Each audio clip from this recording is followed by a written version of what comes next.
road. From mountains high to valleys low, I'm gonna shout it, let the whole world know. So what you waiting for?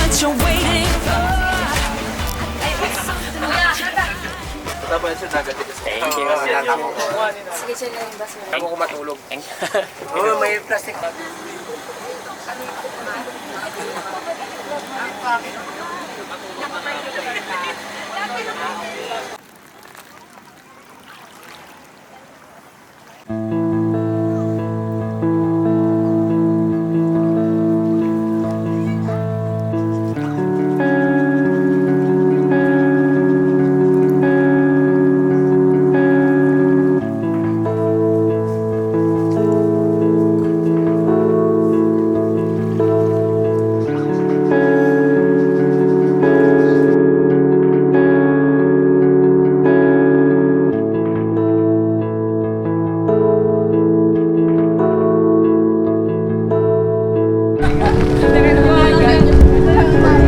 No more friends, Lord God, as we clean this coastal area, Lord God, and we may have contributed to know that the trashes and all this, Lord God, but today, Lord God, we thank you, Lord, we love you, Lord.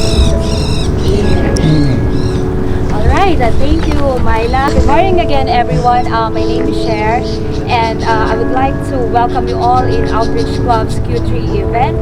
Palakpakan nyo naman yung mga sarili nyo for coming here. I'm happy to see a lot of familiar faces and equally happy as well to see several new faces. Then, can I see a raise of hands, please? Alright, thank you guys. For this event, we've partnered with new organization, WWF Philippines.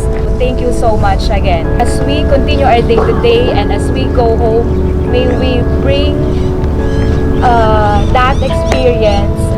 Hopefully at the end of this day, we'll gain new friends as well and yun, contribute in preserving our mother earth. Hanga-hanga yung ginagano. Please don't get tired. Alright, so we know this is not the last and hopefully we'll have more activities in the coming quarters. So thank you so much. I'll turn it over to WWF. Yeah, I'm AJ. I handle the fundraising. I'm Steffi. I'm handling individual donors. Isang makakalikas sa pagbati po sa inyo, isang magandang umaga. Ito po, ang LPPCHEA po is na-establish po siya ng 2007. Kayo ma'am, kung alam niyo itong isla, dati maraming community nakatira dito. Po, magiging eco park nga rin po. Kung gusto po pumunta rito, may permit lang po ang kailangan natin. Basta po yung mga kahoy, huwag na po natin anuhin yan, itabi na lang po natin. Tapos, bayanin na lang po yung maliliit na isa. Yun lang po, maraming salamat. Worldwide fun. Perfect.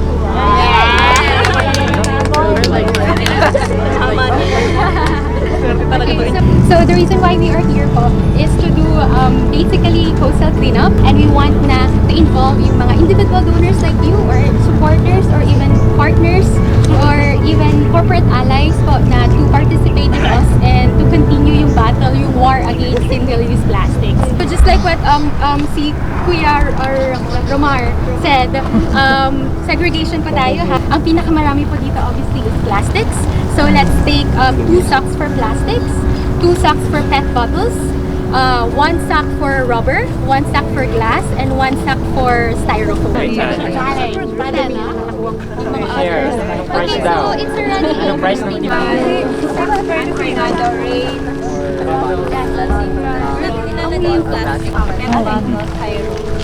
So ano to mine? Tayo na lang din po Rubber, bottle. styro. Alright, saan tayong area?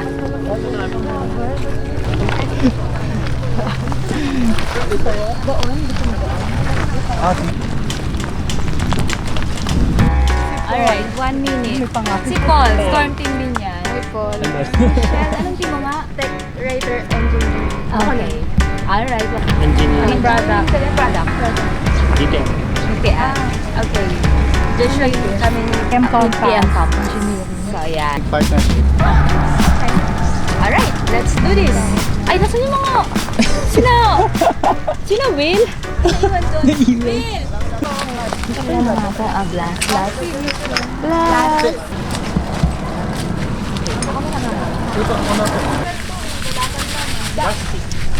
Ayan, tapos yung plastic na.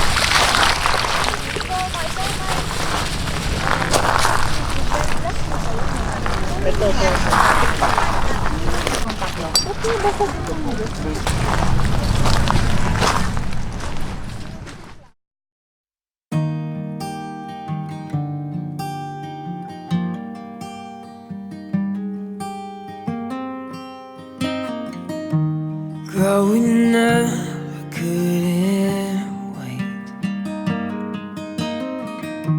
to hear your voice, to say your name. Would you be short? Would you be tall? Did you think of me at all? Girl, I thought of you every day.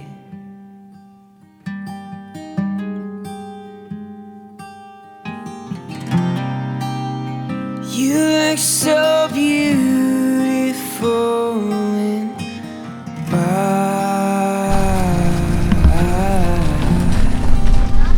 I can't believe that you're mine.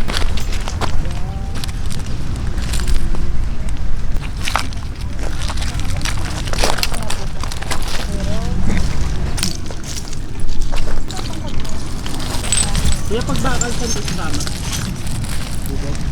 Battery yun ako.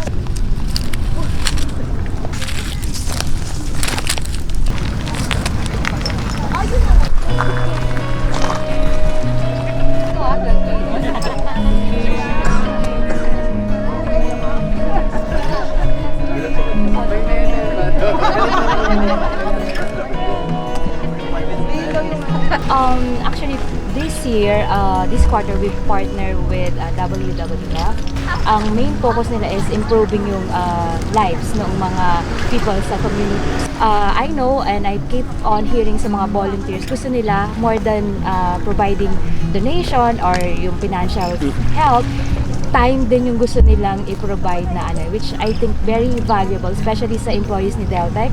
We're so busy during the weekdays, but you know, instead of sleeping all day long on Saturday, we do something na while this is just baby step, I know this will go a long way. So ilan po ang participant this year? This year, inabot natin yung 46 na maximum na target natin.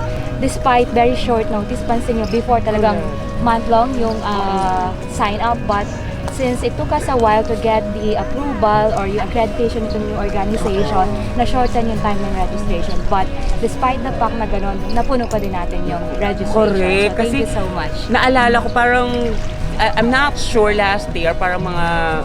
1 month. 1 month yun, tapos may pa-register, ilis ng deadline. So ano yung kaibahan nito last year sa ginawa natin sa Gawad Kalina? Last year, it's more on sa farming naman tayo doon and nagtanim din tayo. Ito, kita naman natin na ang daming basura. This is one of WWF's initiative na sabi nga nila, ayaw ko ng plastic. So we're supporting yung isang program nila. Actually, isa lang to sa mga pillars nila. And hopefully, sa mga susunod na quarters, we get to participate as well dun sa iba pa nilang mga pillars. Sa palagay niyo po, malilinis ba natin itong buong area? Definitely no, but itong mga nakuha natin, sabi ko nga, baby step, but this will go a long way. Pag may mga plastic tayo, pag bumibili tayo, we're more cautious. Correct. Naisip natin itong ginawa natin ngayong araw na to. So ano naman ang mensahe mo sa mga nag-join sa ating outreach?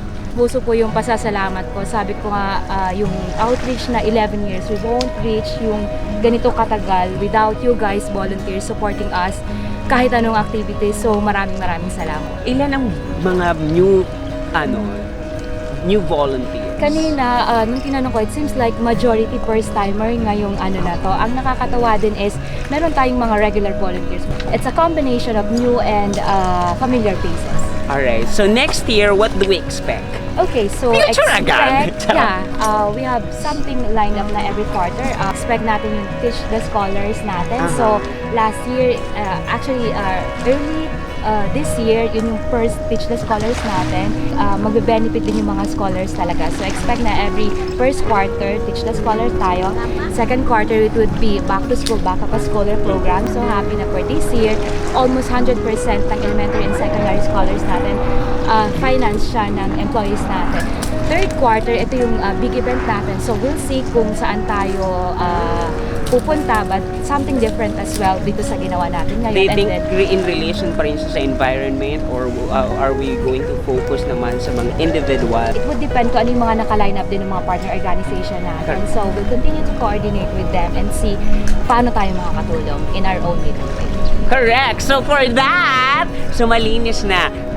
Bilang taga Parañaque ako, marami talagang bahay dito. At nung bata pa ako, so matanda na ako, alam niyo na, Diyos ko Lord. Meron silang tinatawag na pulo na hindi ko pa napupuntahan.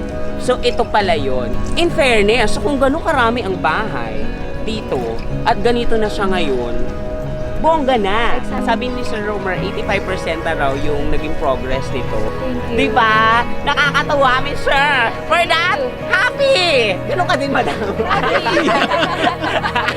Yun lang. Thank you. Ayan.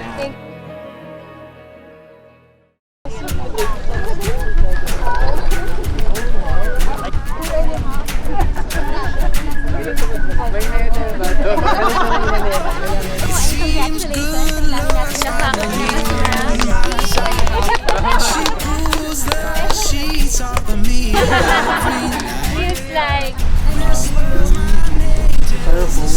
One glass, a total of 70 packs. Yay! Rubber or others or mga sapatos. Wow. Meron pa others no others.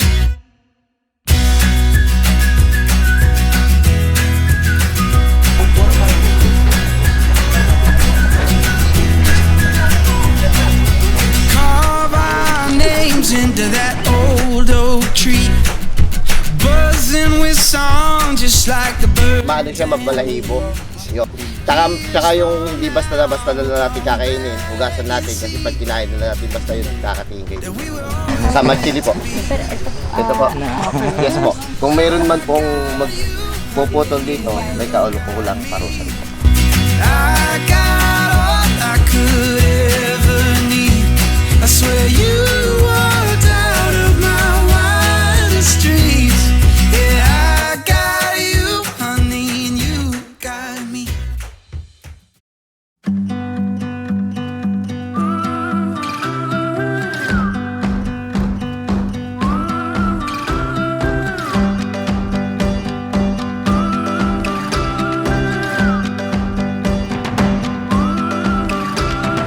Taking all the sunshine, bottle up the rain.